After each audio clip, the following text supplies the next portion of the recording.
Aquele sujeito que te traiu vai virar uma espécie de massa gravitacional por intermédio do qual você vai virar um satélite gravitacionando em torno dele pelo resto da sua vida, gerando uma série de medos, de inseguranças, de noias, tudo em função daquele sujeito.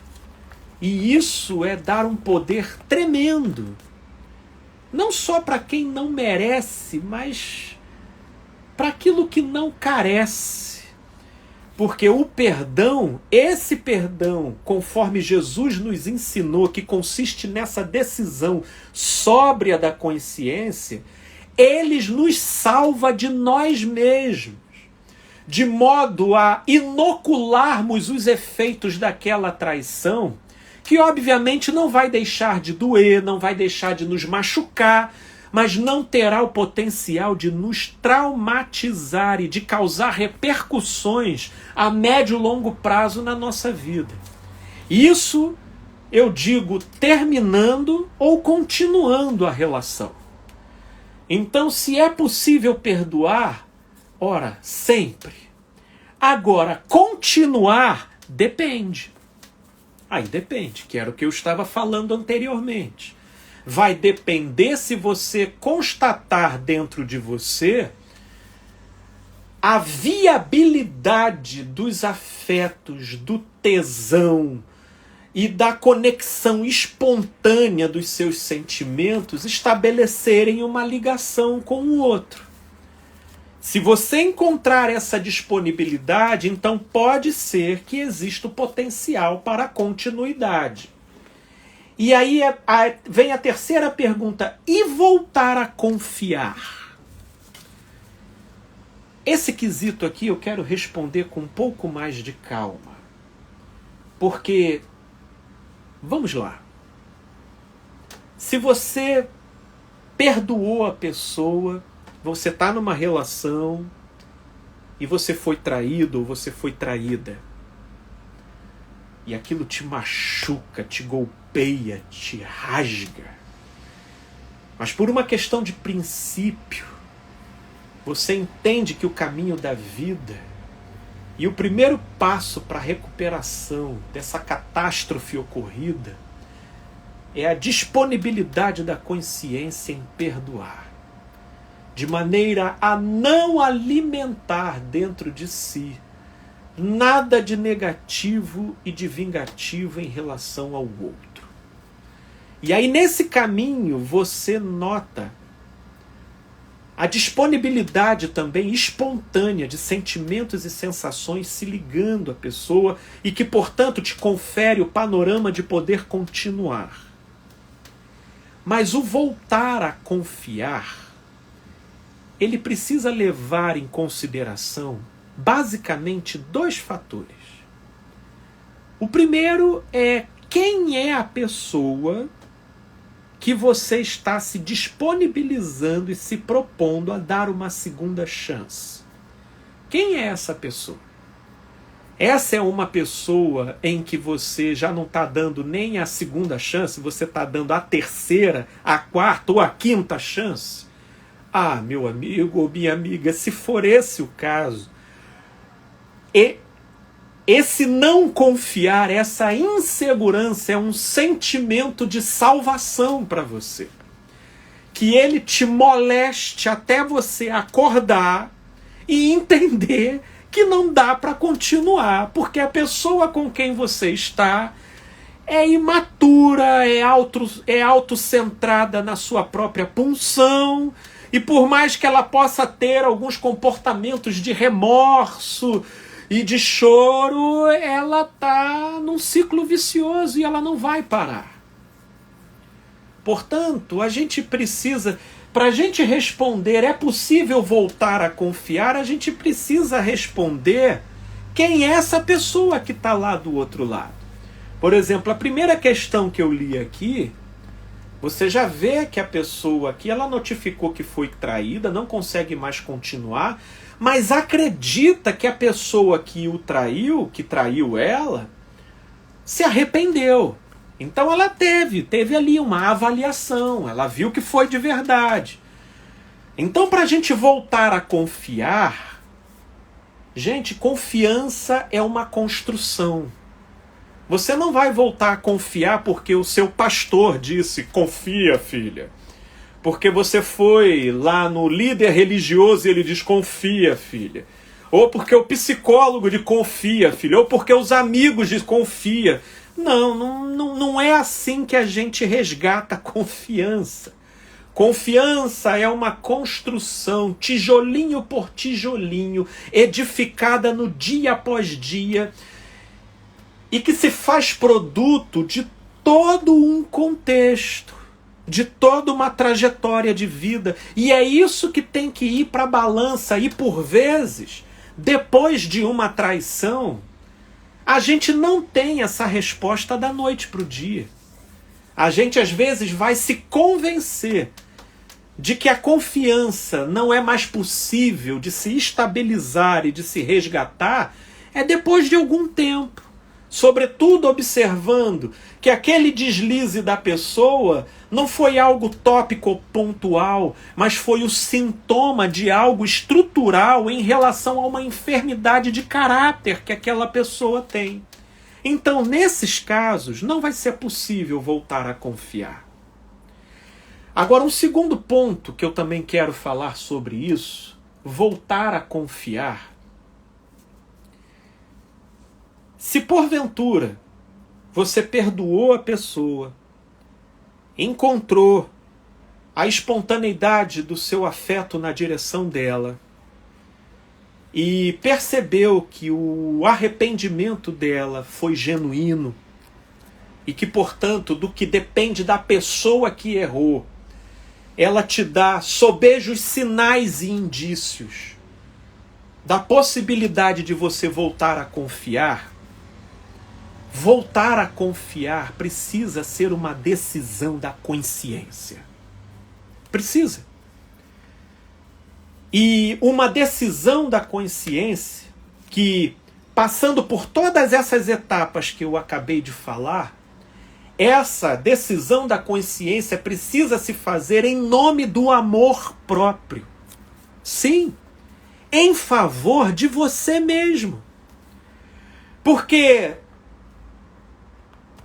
perdoando a pessoa, encontrando afeto e potencial para continuar, percebendo na pessoa uma contrição e um arrependimento verdadeiro e decidindo você a continuar a relação, mas paralelamente você fica alimentando noias e sentimentos de insegurança, nesses casos, esse é um comportamento de autossabotagem.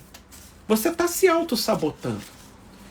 Portanto, nesses casos e nesse contexto, voltar a confiar é uma decisão da consciência que, claro, não será da forma como foi anteriormente, mas com a consciência se dispondo a não alimentar nenhuma insegurança, como, por exemplo, no meu caso, eu abracei determinadas orientações que se traduzem da seguinte maneira: ninguém tem o poder de me trair. Apenas eu mesmo me traio. Cada um trai a si mesmo, porque o nosso maior inimigo não mora fora, mora dentro.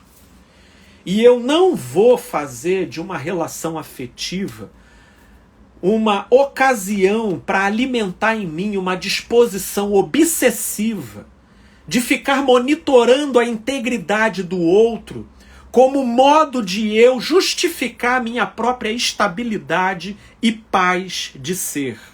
Não, isso é autossabotagem.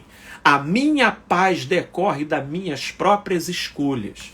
E se o outro porventura vier me trair, isso não vai denegrir ou abater ou menosprezar aquilo que eu sou. Obviamente que vai me afetar, mas uma coisa é tristeza, outra coisa é a destruição do próprio eu pela via do modo como o outro faz a gestão da sua própria integridade. Aí isso não existe. Se tem um eu que vai rachar e se desconstruir com a sua atitude, esse eu é da pessoa que cometer a violação, mas não do traído. Ao traído cabe a tristeza. E existe dignidade na tristeza. Mas não... Porque tem gente que... meu nome, a minha reputação... Eu particularmente já passei dessa. Eu já passei. Eu lamentaria muito se, por exemplo, a minha esposa me traísse. Nossa, isso me dilaceraria de tristeza. Mas eu continuaria sendo Felipe, com toda a dignidade. Ah, Felipe, mas e essa história de corno? Corno é quem não se ama, né? Corno é quem não... É quem, dominado pela carência, ele não se faz capaz de levar com bom senso e coerência as implicações e os fatores envolvidos no contexto. E aí começa a cometer forçações, a se submeter a auto-humilhações. E aí isso caracteriza o corno. Mas o traído tem dignidade. O traído está afetado pela tristeza, mas não pela culpa. E a cicatrização desse tipo de ferida segue um curso totalmente diferente um do outro. Portanto, viver nesse mundo é correr riscos, inevitavelmente. E eu, quando entrei num segundo casamento, eu entrei consciente disso. Mas graças a Deus, o amor... ele pesa muito mais do que as ameaças que o medo pode fazer para a gente. Principalmente se a consciência se predispõe a não alimentar nada de negativo ou de vingativo em relação às violações que foram cometidas contra você. Portanto, esse é o ponto e é o desafio para aqueles que desejam voltar a confiar. E aí, vamos lá. Eu creio, deixa eu ver sim, por enquanto aqui eu não vi mais nenhum comentário.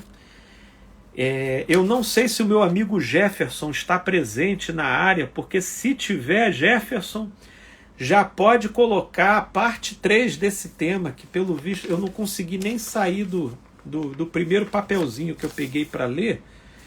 E eu ainda tenho mais 2 papeizinhos aqui de anotações. Ah, tá aqui, ó. Gente, esse daqui, pelo codinome Desenhador Virtual, é um parceiro meu aqui, que se chama Jefferson. Ele foi o criador do meu site. É ele que faz também aqui as divulgações das lives. Deixo aqui a indicação do meu amigo, viu? Ô, Jefferson, já pode fazer... Opa, peraí, a Vanessa fez um comentário aqui, então deixa eu voltar. Ah, aqui, ó. Aqui, perdão, Vanessa, eu não tinha visto. Então, até antes de eu ir para a terceira questão aqui, eu vou para a questão da Vanessa aqui. E quando não há mais essa conexão e a pessoa não consegue sair dessa relação por uma dependência emocional ou financeira? Vanessa, nesses casos... a pessoa ela já não tem uma conexão, mas ainda assim ela se vê presa à relação, é porque essa relação está cumprindo função de espelho para mostrar para ela a sua deficiência de coesão interna. E aí, por favor, que a gente possa ouvir isso da maneira adequada, porque o que eu estou buscando fazer aqui não é imputar culpa ou denegrir uma pessoa que opere assim, até porque essa questão que a Vanessa trouxe aqui perfaz o caso de muita gente. O que eu quero trazer aqui é um material para a gente refletir, porque, como disse Jesus, Conhecereis a verdade e a verdade vos libertará. É apenas olhando para a verdade que a gente tem ocasião para mudar. Porque ninguém pode arrumar um quarto sob um breu de total escuridão, sem nada enxergar. A gente primeiro acende a luz para poder enxergar o que está fora do lugar, para só então começar a arrumar. E em muitos casos, não só a dependência emocional ou a financeira se tornam o pretexto da continuidade de quem, depois de traído ou traída, olha para dentro de si e já não vê mais conexão afetiva. Existe o pretexto de filhos também. E isso é um pormenor à parte que é muito válido de comentar, que aqueles que não encontrando essa conexão para continuar, mas forçam a si mesmos permanecer na relação por causa de filhos, julgando que isso será melhor para os filhos, eu particularmente quero trazer aqui uma palavra para você. Não é por causa dos filhos, é por causa de você. É por causa da sua dependência emocional. Porque, em relação aos filhos, o que mais irá encaminhar os filhos de maneira saudável e sábia na vida é a verdade. Sobretudo a verdade que brote do coração. E se você permanecer junto, para que o presépio possa dar conta de dar um encaminhamento melhor para os seus filhos, isso é um ledo engano. Porque os seus filhos podem até crescer em meio a um presépio bonitinho de papai e mamãe juntinhos. Mas se não houver amor, com o tempo eles vão internalizando uma perspectiva altamente adoecida e distorcida de relação.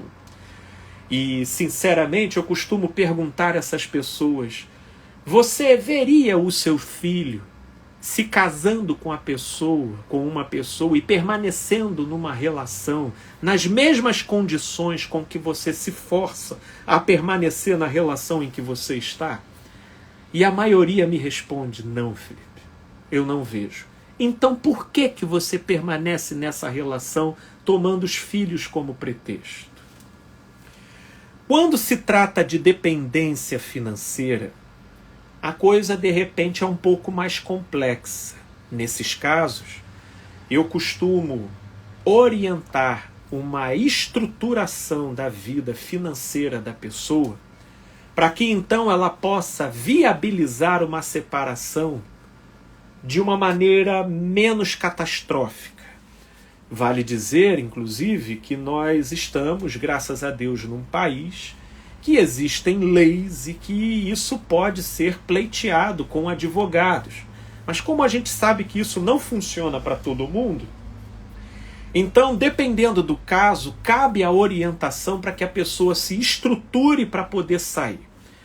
Mas eu entendi a natureza da pergunta da Vanessa, porque muitas vezes não é a decisão da pessoa sair.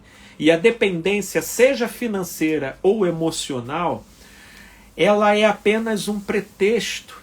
Porque, como eu estava dizendo anteriormente, é a relação cumprindo a função de espelho para demonstrar para a própria pessoa um déficit na sua própria psique e na sua própria subjetividade. Portanto, precisa ser trabalhado com essa pessoa um resgate do amor próprio. E amor próprio não é sentimento, amor próprio é decisão. E para que isso possa ser construído na pessoa, precisa se conhecer o modo como isso foi desconstruído, ou o modo como isso não tenha sido alimentado na pessoa. Nesses casos, é muito indicado a psicoterapia para que, pelo diálogo com um profissional, a pessoa possa obter afirmações, colocações e perspectivas que favoreçam a ambiência interna para o nascimento desse olhar diferenciado para consigo mesmo. Eu, por exemplo, já tive muitos pacientes que tiveram esse pretexto, né? Pretextando diversas coisas para não separar, mesmo que as coisas mais indizíveis já estivessem acontecendo dentro da relação.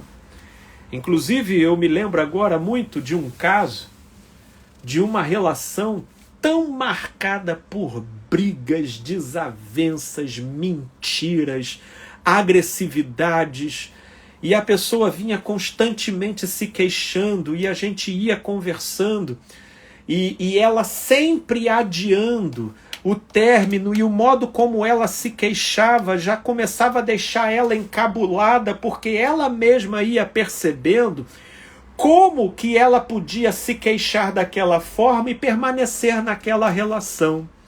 E quando isso começou a constrangê-la de uma tal forma, projetando isso na interação comigo, ela então resolveu lançar um pretexto. Se não, Felipe, olha, eu sei que está uma bagaça essa relação, mas se eu descobrir que ele está me traindo, aí eu separo. E aí eu virei para ela, meu Deus, você só se separa se você descobrir que ele está te traindo? Ah, é, Felipe. Eu falei assim, olha, eu vou dizer para você, isso é um pretexto que você está criando para ludibriar a sua consciência, que na interação comigo se cobra. Por que não terminar diante de todas essas queixas que semanalmente você traz para mim? E aí você criou um pretexto para poder se conformar, porque você continua no inferno do qual você tanto se queixa.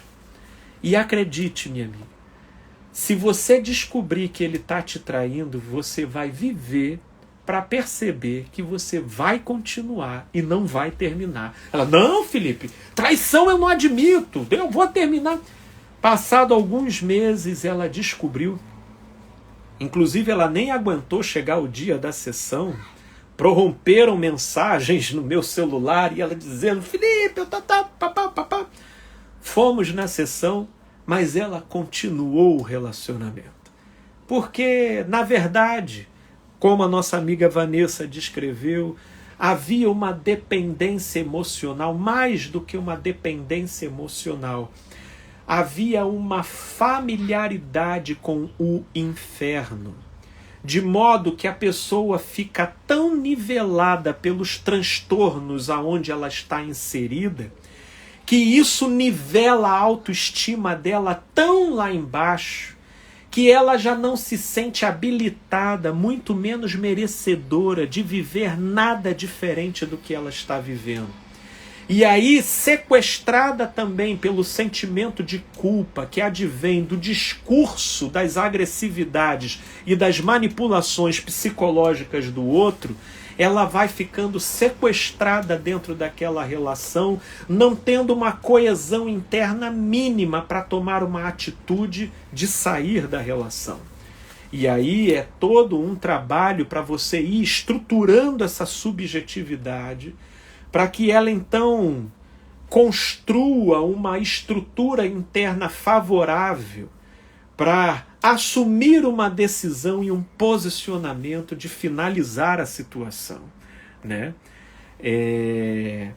E é nessa direção que a gente vai caminhando, porque sim, existe muita gente dentro de relacionamento que, embora ela conscientemente veja que a relação já terminou, mas ela não consegue sair, porque a autoestima dela está nivelada e rebaixada tão negativamente que ela não consegue se visualizar ou perceber dentro de si uma força ou uma determinação com peso suficiente para assumir a dianteira de uma decisão, sem que ela não seja chicoteada pelos seus próprios juízes internos, ou até por críticos internos. Isso, quando acontece com a mulher, é ainda mais delicado. Sobretudo aquelas que são criadas debaixo de uma moral muito restritora, de que mulher não pode se separar, de que mulher tem que lutar pelo seu homem, de que mulher, né, de que é feio a mulher se separar. Ele vai deixar na mão uma série de inseguranças que também cabe avaliar qual é a concepção de mulher que essa pessoa tem de si e reformular essa concepção numa direção onde ela possa reestruturar crenças internas para viabilizar uma decisão consistente na direção da liberdade e da libertação, né? Porque tem, sobretudo nesses casos, né, mulheres, né, que assumem e se resumem a um papel tão rígido de uma concepção limitada, né, e altamente engessada da moral social acerca do papel da mulher, que não tendo um outro repertório ou perspectiva, ela engasga e mesmo vendo uma situação que não tem futuro, ela não consegue sair porque ela não consegue se significar e produzir um olhar consistente e que conceda a ela o poder de relativizar e suportar as críticas que ela vai receber do lado de fora e a eclosão de culpas e convulsões que o próprio juiz interno dela vai promover do lado de dentro, né? É como aqui a Vanessa está falando, cruel quando falam, ruim com ele, pior sem ele. Sim, as pessoas vão fazendo colocações que, caindo dentro, né, da mente e da estrutura, dependendo do modo como foram formadas as crenças da pessoa, isso tudo vão formando trincheiras e impeditivos para que a pessoa construa dentro de si a consistência para a tomada de uma decisão na direção da saúde e da libertação nesse tipo de caso. E isso precisa ser conscientizado, refletido e redirecionado para que essa pessoa encontre a direção, a ambiência interna para a tomada de uma decisão. E a minha amiga Lorena coloca, é o Evangelho que nos liberta. Se Cristo nos libertar, verdadeiramente seremos livres. Lorena, eu concordo com você, porque trazendo então aqui as orientações e os princípios de Cristo, se alguma mulher ou pessoa se encontra nessa situação aqui que eu acabei de descrever, creia, estreito é o caminho que conduz para a vida e espaçoso o caminho que conduz para a perdição. Você precisa escolher se você vai querer agradar a todo mundo ou se você vai aceitar assumir a singularidade do seu caminho. A singularidade do seu caminho pode ser desconfortável, pode ser algo até de difícil compreensão para quem observa do lado de fora, mas é ela que, dependendo do contexto em que você estiver inserida, poderá te conduzir para a libertação. Mas o caminho largo, que é o caminho onde todos batem palma e você pode viver postando fotos fakes de pseudo-alegria e amor nas redes sociais, por um lado vai te produzir conforto, mas por outro vai te moldar num inferno de ser cada vez mais progressivo dentro de você. Portanto, crendo que Deus ama e tudo vê, e que em Cristo nós temos esse poder, não levando em consideração sentimentos e sensações, a gente toma uma decisão em fé, na direção daquilo que a gente entendeu ser a verdade e ser a conclusão sensata acerca do contexto em que a gente está inserido. E aí, para isso, eu posso te afirmar, minha amiga,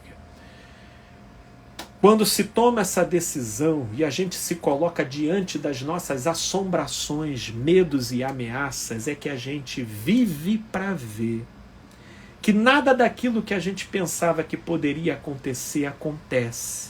E estranhamente a vida começa a conspirar ao nosso favor. Mas dificilmente a gente atravessa para o outro lado do monte dos nossos próprios medos, culpas e ansiedades.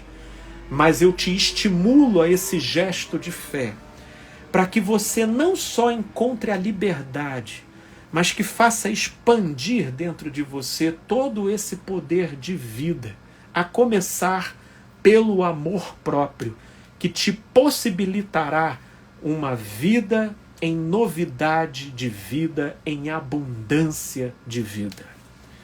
Portanto, o Cristo, ele nos deixa orientações e palavras de poder para que todo aquele que crê encontre não só a direção, mas a libertação para poder viver. Creia, creia, creia e dê o passo. E por mais que esse seja um caminho que a gente tem muita dificuldade de prever o final, ele é um caminho onde o próximo passo vai sempre sendo iluminado na medida em que você vai andando. Pode acreditar. Meus amigos, é isso. Muito obrigado pela audiência de todos os que puderam estar aqui, de todos os que ficaram. Com a graça de Deus, na quarta-feira que vem, às 19h30, nós estaremos de volta aqui. Meu amigo Jefferson já vai fazer lá pra gente o banner da parte 3. Convide os amigos. Esse vídeo vai ficar gravado aqui no meu perfil no Instagram e depois será encaminhado para o meu canal no YouTube com os devidos recortes. Aqui a minha amiga Vanessa, que lindo. Oh, que maravilha, Vanessa. Amém. Que assim seja. Eu que agradeço a todos vocês pela audiência, pela participação, que Deus os abençoe ricamente e com a graça de Deus, até a próxima quarta, se Deus quiser. Um beijão, gente boa, tudo de bom para vocês, valeu mesmo!